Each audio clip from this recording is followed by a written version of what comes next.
এটা কথা চাবচোন আপুনি আজি যিটো কংগ্ৰেছৰ কালচাৰ আছিল এই উৎসৱ মানে উৎসৱ মানে এই উৎসৱ বাস্য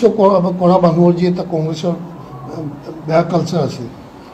যিটো আজিও আমাৰ দলত চলি আছে ইটোৱে সিটোক বৰ বেয়াকৈ আক্ৰমণ কৰি বেয়া কথাৰে তুচ্ছ তাচ্ছিল্য কৰা সেইটো কংগ্ৰেছৰ আছিলে যেনেকৈ কৈছিলে হেৰি আমাৰ মুখ্যমন্ত্ৰী গুজৰাটত মুছলমানৰ তেজ যায় গুজৰাটৰ পানী পাইপে দিয়ে সেই চবটো তুচ্ছ তাচ্ছিল্য কৰা বাক্য ন তো সেই সংস্কাৰটো আজি বিজেপিলৈ আহি গ'ল বিজেপিত আহি গ'ল আৰু বিজেপিৰ সংস্কাৰটো কিন্তু গৌৰৱ বা আমাৰ সভাপতি সকল তেওঁলোকে এডপ্ট কৰি ল'লে যিটো এডপ্ট কৰি ল'লে যিটো শিষ্টাচাৰ নম্ৰতা সেইটোৱেতো গৌৰৱক উজ্বলাই তুলিলে না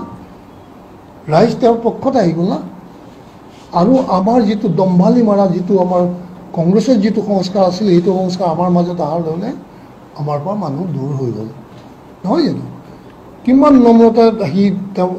নিৰ্বাচন খেলিছে আৰু সকলোৱে চব নিৰস্ত্ৰ কৰি দিলা তুমি এজন বীৰক তুমি নিৰস্ত্ৰ কৰি হত্যা কৰিব খুজিও হত্যা কৰিব নোৱাৰিলা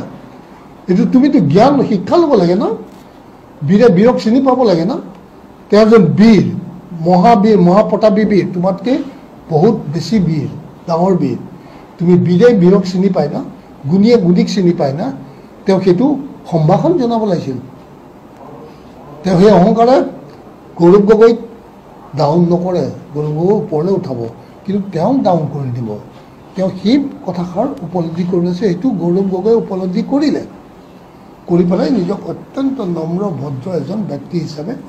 ৰাইজৰ আগত নিজকে প্ৰকাশ কৰিলে আৰু যাৰ ফলত ৰাইজে তেওঁ বুকুত আঁকোৱালি ল'লে আৰু ৰাইজে তেওঁৰ পক্ষ লৈ পেলাই তেওঁ বিপুল ভোটত বিজয়ী কৰি পঠালে এইটো তেওঁৰ প্ৰতি কৰা ৰাইজৰ মানে আমাৰ মুখ্যমন্ত্ৰীৰ মানে প্ৰত্যুত্তৰ দিছে ৰাইজে সেই কথাটো তেওঁ হৃদয়ংগম কৰিব লাগিব তেতিয়া তেওঁ যদি মূৰতল কৰি পেলাই কথা কয় ভাৱ কয় বা নিজৰ ভাৱ প্ৰকাশ কৰে নিশ্চয় তেওঁকো মানুহে গ্ৰহণ কৰিব মানুহ সেইকাৰণে ইমান অহংকাৰ কৰিব নাপায়